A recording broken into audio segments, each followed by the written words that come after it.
اور خدارا ہوش کرو، اس طرح کے جاہلوں کو اپنے سٹیجوں سے اتارو، اپنے ممبروں سے اتارو. اس طرح کے چاہے جاہل نقیب ہوں، چاہے جاہل نعت خان ہوں، چاہے جاہل خطیب ہوں. عابد خیال بول رہے ہیں تیرا پیو. جی جی عابد خیال بھائی کیسے ہیں آپ؟ ٹھیک ہیں؟ عابد خیال بھائی جا اترا تیری میں اترا نہیں جی جی کرنا اترا کیوں؟ آپ طاہر القادری کو سنی مانتے ہیں؟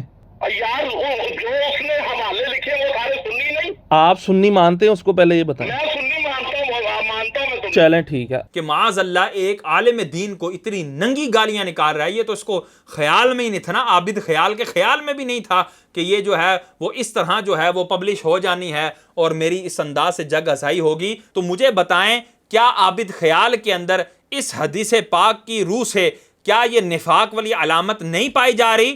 بالکل یہ علامت پائی جا رہی ہے. تو کیا دین اتنا بے یار و مددگار ہے کہ اس کا جو ہے وہ کام ایسے شخص سے لیا جائے جو نہ صورتاً اسلام پر لگتا ہے نہ اخلاقاً اسلام پر لگتا ہے؟ ایسے شخص سے جو ہے وہ دین کا کام لیا جائے. یہ جاہل جو بکواس کریں، عالم جو ہے بالکل خاموشی کے ساتھ بیٹھا رہے اور وہ بالکل آگے سے نہ بولے. اور آپ اس ویڈیو کے اندر اگر عابد خیال کے انداز کے اوپر غور کریں گے تو آپ کو ذاکروں کی جھلک آئے گی. تو یہ لوگ جو ہیں یہ ذاکروں کو سن کر اور ہر ایرے غیرے نتھو بھیرے کی کتاب اٹھا کر یہ لوگ نقابتیں کرنے والے اور اس کے اندر واعظ والے جملے کہنے والے یہ لوگ ہیں. سیدی و سندی اعلیٰ حضرت امام احمد رضا خان فاضل بریلی رحمۃ اللہ تعالی علیہ واعظ کی یعنی واعظ کرنے والے کی شرائط بیان کر رہے ہیں. آپ فرماتے ہیں واعظ کے لیے پہلی شرط یہ ہے کہ مسلمان ہو. تو اب عابد خیال کو اپنے سامنے رکھیں اور اسی طرح کے جتنے بھی داڑھی منڈے جاہل نقیب اور خطیب ہیں ان کو بھی صف میں رکھیں اور یہ شرائط ان پر چسپاں کریں. دوسری شرط سنی ہونا. غیر سنی کو واعظ بنانا حرام ہے اگرچہ بالفرض وہ بات ٹھیک ہی کہے. تو عابد خیال صاحب سنی ہیں یا نہیں؟ اس بندے نے طاہر القادری کو سنی کہہ کے اپنی سنیت مشکوک کر دی، جس سے پتہ لگتا ہے کہ بندہ منہاجی ہے، سنی نہیں ہے. علماء کو زمین پر بٹھایا ہوا ہے اور وہ جاہل جو ہے وہ داڑھی منڈا اس کو جو ہے وہ ممبر پر بٹھایا ہوا ہے اور اس کے ہاتھ میں میک تھمبایا ہوا ہے کہ بھائی جتنوں کو گمراہ کرنا ہے وہ تم گمراہ کر لو. نحمدہ ونصلی ونسلم علی رسولہ الکریم. السلام علیکم ورحمۃ اللہ وبرکاتہ. اہل سنت کی قسم پرسی کا جو اس وقت جو عالم ہے اور سٹیجوں کے اوپر اہل سنت کو بدنام کیا جا رہا ہے اور اسلام کے جو دشمن ہیں وہ اہل سنت کا مذاق اڑا رہے ہیں، اس کی وجہ کیا ہے؟ اس کی وجہ وہ جاہل نقیب، وہ جاہل نعت خان اور وہ جاہل خطیب ہیں جنہوں نے دین کو کھیل بنا لیا ہے، دین کو اپنا ذریعہ معاش بنا لیا ہے اور دین کو اپنی کمائی کا اور اپنی شہرت کا ذریعہ بنا لیا ہے. اس طرح کے نقیب، اس طرح کے نعت خان اور اس طرح کے جاہل خطباء جو ہیں انہوں نے دین کو اس طرز پر لا کر پیش کیا کہ ہر بندہ اس پر انگشت نمائی کر رہا ہے، دین پر طنز کر رہا ہے اور سب سے بڑھ کر علماء کو نشانہ تنقید بنایا جا رہا ہے، علماء کو برا بلا کہا جا رہا ہے. نقیب کوئی جو ہے وہ غلط کام کرتا ہے بدنام عالم ہوتا ہے، کوئی نعت خان غلط کام کرتا ہے بدنام عالم ہوتا ہے، کوئی جاہل خطیب جو ہے وہ بونگی مارتا ہے یا کوئی اسلام کے اوپر وہ تہمت لگاتا ہے تو بدنام عالم دین ہوتا ہے. تو اصل میں اہل سنت کی قسم پرسی کا جو عالم ہے اس کے اندر سب سے بڑا سبب یہ جاہل خطیب، یہ جاہل نعت خان اور یہ جاہل نقیب ہیں.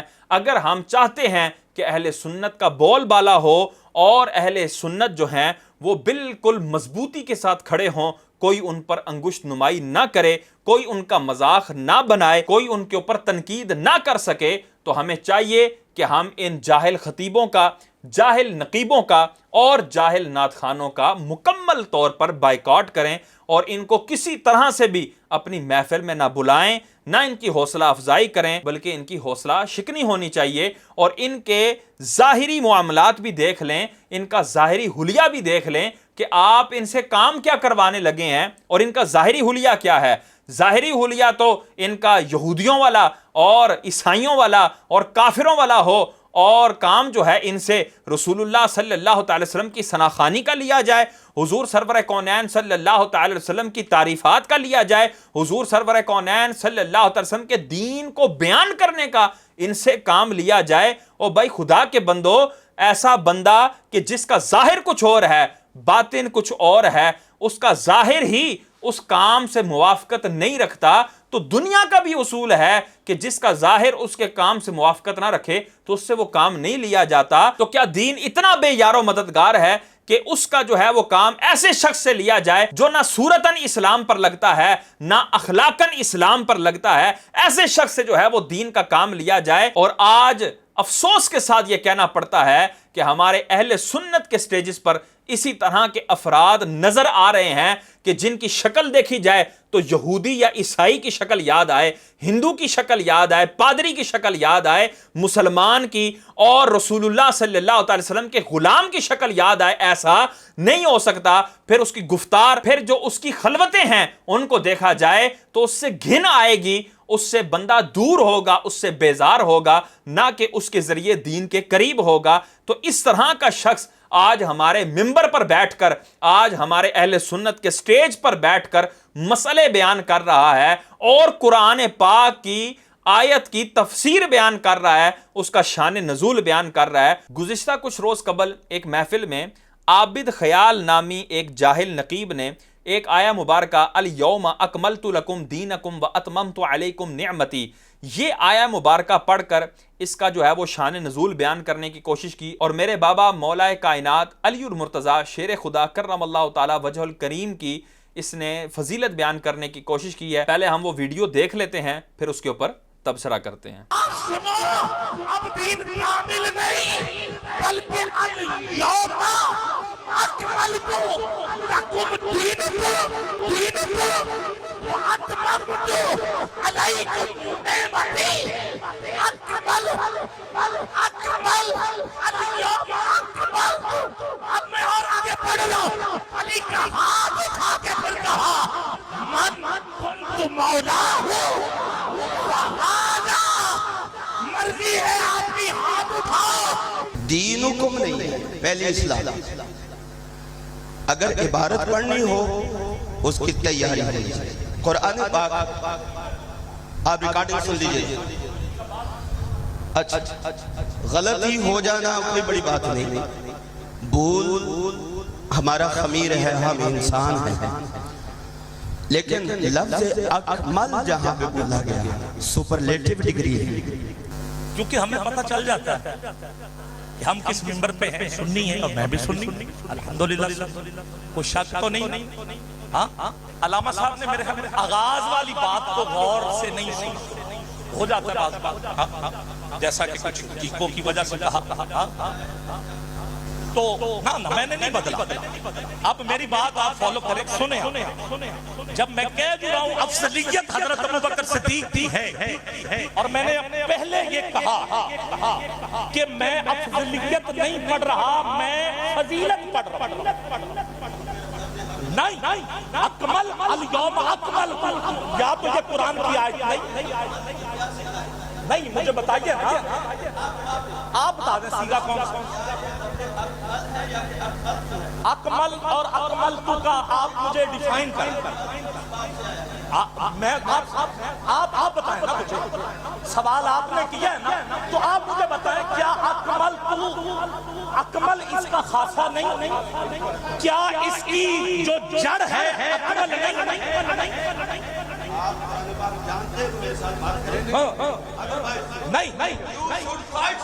انگلش نہ بابا جی، اور تسی انگریز کیوں بنتے پہ کہ بلا انگریز نہ بنے، مسلمان بن کے بات کریں میرے ساتھ، انگریز نہ بنے۔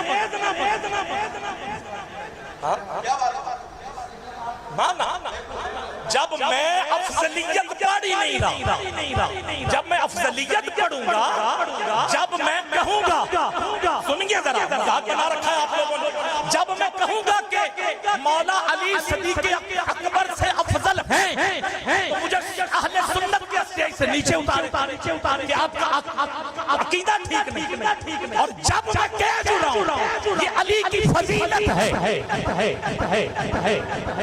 ٹھیک ہو تو آپ دارابا سے سیگے سنیں۔